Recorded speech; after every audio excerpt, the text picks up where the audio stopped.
Welcome back to my channel. आज के इस वीडियो में मैं आपके लिए एक बड़ी ही इंटरेस्टिंग स्टोरी लेकर आई हूँ। इतना ही नहीं, इसमें एक खास बात है और वह खास बात यह है कि इस स्टोरी के हर एक लाइन को मैं आपको हिंदी में ट्रांसलेट करते हुए बताऊंगी, क्योंकि जैसा कि आप देख रहे हैं ये स्टोरी लिखी हुई होगी किसमें, तो बिल्कुल सही, ये स्टोरी लिखी हुई होगी इंग्लिश में। तो चलिए अब हम लोग इसे लाइन बाय लाइन इंग्लिश से हिंदी में ट्रांसलेट करना शुरू करते हैं। हमारा सबसे पहला सेंटेंस है वंस अपॉन अ टाइम, एक बार की बात है। क्या कहता है? वंस अपॉन अ टाइम, यानी कि एक बार की बात है। आगे क्या कहता है वो हम लोग देख लेते हैं। A teacher and his disciple went out for a walk in the forest. एक गुरु और उसका शिष्य जंगल में घूमने निकले। गुरु का मतलब क्या होता है? टीचर। गुरु का मतलब क्या होता है? टीचर। ओके, मैं यहाँ पे लिख देती हूँ टीचर। गुरु का मतलब होता है टीचर और शिष्य का मतलब क्या होता है? डिसिपल। शिष्य का मतलब क्या होता है? डिसिपल। मैं ये भी यहाँ पर लिख देती हूँ ताकि आपको कंफ्यूजन ना हो। या तो आप यहाँ पर डिसिपल कहिए या तो आप यहाँ पर स्टूडेंट भी कह सकते हैं। आप जो चाहे यहाँ पर कह सकते हैं, लेकिन मैं यहाँ पर डिसिपल कहूँगी क्योंकि स्टोरी के अकॉर्डिंग वहाँ पर डिसिपल का यूज़ हुआ है, इसलिए मैं यहाँ पर डिसिपल का यूज़ करूँगी, ना कि स्टूडेंट का। तो क्या कह रहा है कि गुरु और उसका शिष्य जंगल में घूमने निकले। A teacher and his disciple went out for a walk in the forest. यहाँ पर ध्यान रखिए कि अगर मैं यहाँ पर कहती हूँ कि उसका शिष्य जंगल में घूमने निकले, तो घूमने निकले इसका मतलब क्या होगा? Went out. तो घूमने निकले का मतलब क्या होगा? Went out.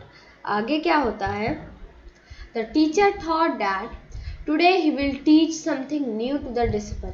गुरु ने सोचा, द टीचर थॉट, तो उन्होंने क्या सोचा? आज शिष्य को कुछ नई सीख देता हूँ।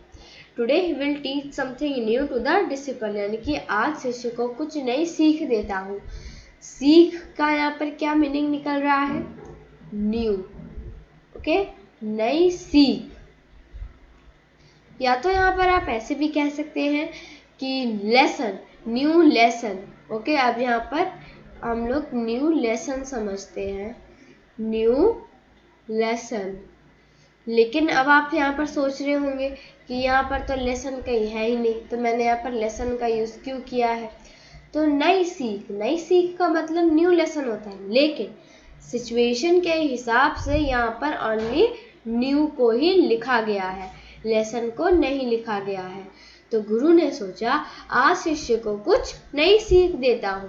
The teacher thought that today he will teach something new to the disciple. The teacher gave orders to the disciple while walking.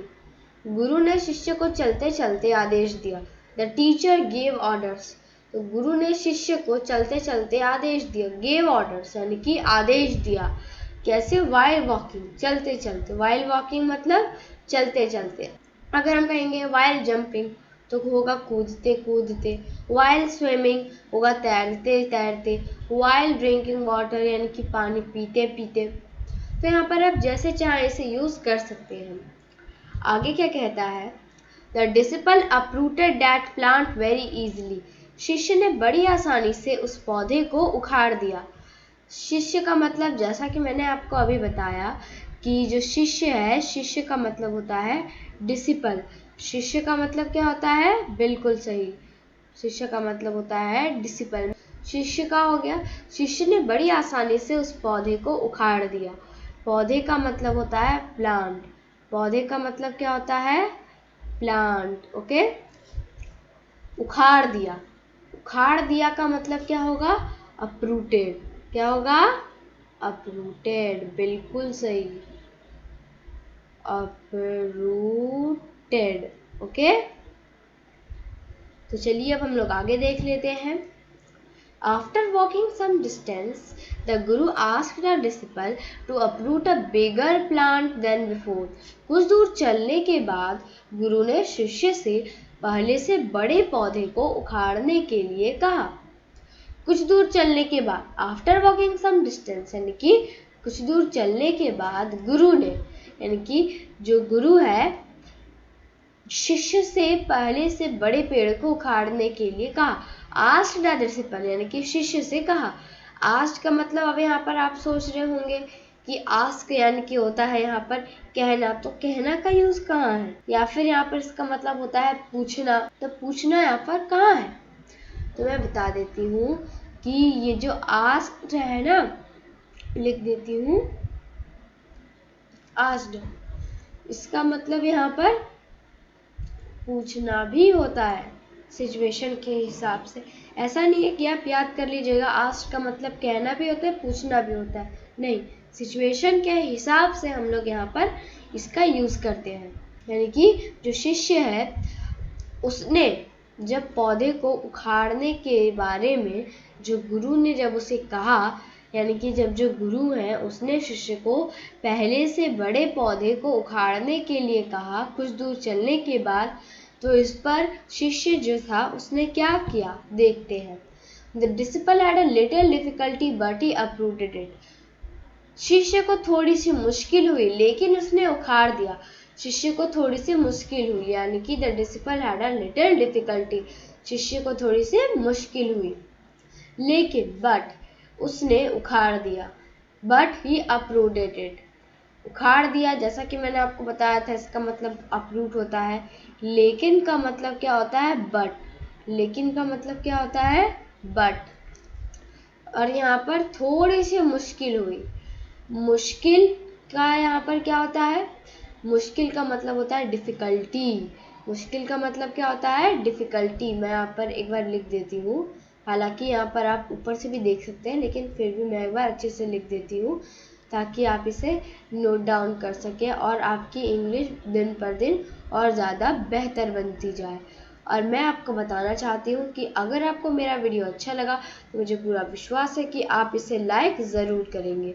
तो यहाँ पर मैंने डिफ़िकल्टी का मतलब लिख दिया है। डिफ़िकल्टी का मतलब होता है मुश्किल। एक बार स्पेलिंग बता देती हूँ, DIFFICULTY। आगे क्या कहता है, after walking some more distance the guru said approved a bigger plant then before. कुछ दूर और चलने के बाद गुरु ने कहा पहले से बड़े पौधे को उखाड़ कर दिखाओ। आफ्टर वॉकिंग यानी कि कुछ दूर चलने के बाद, सम डिस्टेंस यानी कि कुछ दूर, सम डिस्टेंस मतलब कुछ दूर, वॉकिंग चलने के बाद, कुछ दूर चलने के बाद गुरु ने कहा, यानी कि गुरु सेड या फिर गुरु आस्क्ड, आप जो चाहे कह सकते हैं, पहले से बड़े पेड़ को उखाड़ कर दिखाओ। यानी कि जो गुरु है उसने क्या कहा, approve a bigger plant then before, पहले से बड़े पेड़ को तुम उखाड़ कर दिखाओ। पौधे का मतलब क्या होता है, प्लांट, प्लांट। तो यानी कि जो गुरु है वो क्या कहता है कि कुछ दूर और चलने के बाद जब उसने कहा कि पहले से बड़े पौधे को उखाड़ कर दिखाओ, यहाँ पर आप ये मत समझिएगा कि ये कह रहा है कि पहले से बड़े पेड़ को उखाड़ कर दिखाओ, क्योंकि अभी तक ये पौधे में ही है। तो क्या कहता है कि पहले से बड़े पौधे को उखाड़ कर दिखाओ, यानी कि after walking some distance the guru said approve a bigger plant then before, पहले से बड़े पौधे को उखाड़ कर दिखाओ। The disciple first shook the tree a lot and finally uprooted it. शिष्य ने पहले तो पेड़ को बहुत हिलाया और अंत में उसे उखाड़ दिया। आगे क्या होता है, This time the Guru asked the disciple to uproot a big tree. इस बार गुरु ने एक बड़े से पेड़ को उखाड़ने के लिए शिष्य को कहा। इस बार, this time, गुरु ने, यानी कि द गुरु, एक बड़े से पेड़ को अ बिग ट्री, उखाड़ने के लिए कहा। अप्रूटेड यानी कि जो इस बार जो गुरु था उसने कहा एक बड़े से पेड़ को उखाड़ने के लिए, तो किसे कहा, शिष्य को कहा। किसे कहा, शिष्य को कहा। क्या कहा कि एक बड़े से पेड़ को उखाड़ो। क्या कहा, एक बड़े से पेड़ को उखाड़ो। तो यहाँ पर मैं आपको बताना चाहती हूँ कि अगर आप यहाँ पर सोच रहे हैं कि यहाँ पर जो भी मैं आपको बता रही हूँ उसमें से अगर किसी भी चीज़ में आपको कोई भी प्रॉब्लम है या फिर अगर आपको लगता है कि इस वीडियो की किसी भी चीज़ में मुझे थोड़ा और इम्प्रूवमेंट करना चाहिए, तो इसके बारे में आप मुझे ज़रूर बताइएगा। आगे क्या कहता है? The disciple tried hard, but he could not even move the tree. शिष्य ने बहुत मेहनत की, काफी कोशिश की, लेकिन वह पेड़ को हिला भी नहीं सका। और क्या होता है कि शिष्य ने मेहनत तो बहुत की, काफी कोशिश भी की, लेकिन वह तो पेड़ को हिला भी नहीं सका। इसके बाद क्या होता है? एट लास्ट यानी कि आखिरकार या फिर आखिर, आप जो चाहे कह सकते हैं। ही सैट डाउन यानी कि वह बैठ गया। डिफीटेड यानी कि कैसे बैठ गया? हार कर। ही सैट डाउन यानी कि वह नीचे बैठ गया। तो कैसे बैठ गया? हार कर। तो जब वह हार गया तब वह हार के मारे बैठ गया। बैठ गया का मैं यहाँ पर लिख देती हूँ, सैट डाउन।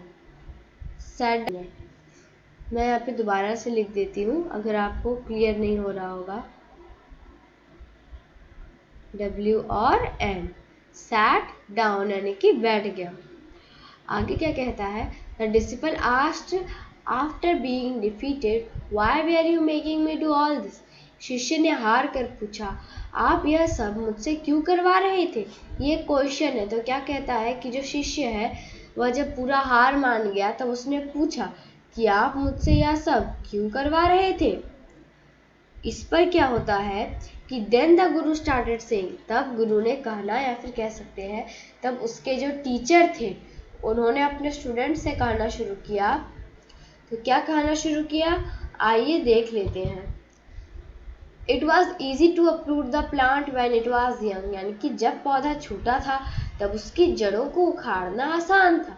वेन जब पौधा छोटा था, द प्लांट वॉज स्मॉल या फिर कह सकते हैं द प्लांट वॉज यंग, तब उसकी जड़ों को उखाड़ना, तब देन उसकी जड़ों को उखाड़ना आसान था। तो क्या कहता है कि जब पौधा छोटा था तब उसकी जड़ों को उखाड़ना आसान था। तो यहाँ पर मैं आपको बता देती हूँ कि यहाँ पर जो हमने छोटे का यूज़ किया है इसका मतलब क्या होता है। तो या तो छोटे का मतलब हम लोग यहाँ पर स्मॉल लिखेंगे या तो हम लोग यहाँ पर यंग भी लिख सकते हैं। आप जो चाहे वो आप लिख सकते हैं, लेकिन यहाँ पर मैं यंग का ही यूज़ करूँगी क्योंकि यहाँ पर जो हमारा क्वेश्चन है उसमें किसका यूज़ हुआ है? यंग का। ओके, आगे क्या कहता है? But as the tree grew bigger the roots of the tree also got deeper and it became impossible to uproot it. लेकिन बट जैसे जैसे पेड़ बड़े होते गए, as the tree grew bigger, पेड़ की जड़ें भी गहरी होती गई। The roots of the tree also got deeper, और उसे उखाड़ना असंभव हो गया। And it became impossible to uproot it. असंभव का मतलब क्या होता है? इम्पॉसिबल। मैं यहाँ लिख देती हूँ, IMPOSSIBLE,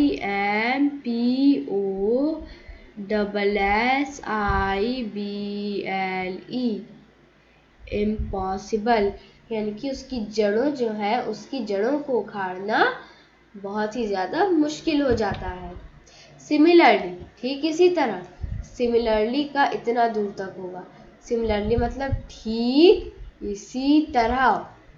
व्हेन जब हम छोटे होते हैं, वी आर यंग, हमारी आदतों को सुधारना आसान होता है। It is easier to correct our habits. आसान से लेकर होता है, आसान होता है, इसका मतलब क्या होता है? मैं यहाँ लिख देती हूँ, ईजियर। ओके, क्या होता है? ईजियर। मैंने यहाँ पे लिख दिया है, आप इसे ज़रूर नोट कर लीजिएगा जो भी मैं आपको अभी बता रही हूँ। यानी कि जब भी हम छोटे होते हैं तब हमारी आदतों को सुधारना आसान होता है। But as we get older it becomes impossible to correct our habits. लेकिन जैसे जैसे हम बड़े होते जाते हैं हमारी आदतों को सुधारना असंभव होता जाता है। क्या कहता है कि अगर हम बड़े होते जाते हैं, जैसे जैसे हमारी आदतों को सुधारना उतना ही मुश्किल होता जाता है। हमें उतनी कठिनाई होती है अपनी आदतों को सुधारने में जितनी कठिनाई हमें बचपन में नहीं होती। That's why, इसीलिए दैट्स वाई का मतलब क्या होता है? बिल्कुल सही, इसीलिए हमें अपने अंदर बचपन से ही अच्छी आदतों को शामिल करना चाहिए। We should inculcate good habits in ourselves. Inculcate का मतलब सोच रहे होंगे यहाँ पर क्या है? तो इनकलकेट का मतलब होता है शामिल करना। वैसे तो इनकलकेट का मतलब होता है मन में शामिल करना, लेकिन क्योंकि यहाँ पर ओनली शामिल करना लिखा है, इसलिए अभी आप यही समझिए कि इनकलकेट का मतलब होता है शामिल करना, लेकिन मन में शामिल करना, मन और में, इन दोनों को लिखना मत भूलिएगा, या फिर कह सकते हैं कि इन्हें ज़रूर याद कर लीजिएगा। मैं यहाँ पर लिख देती हूँ, इनकलकेट।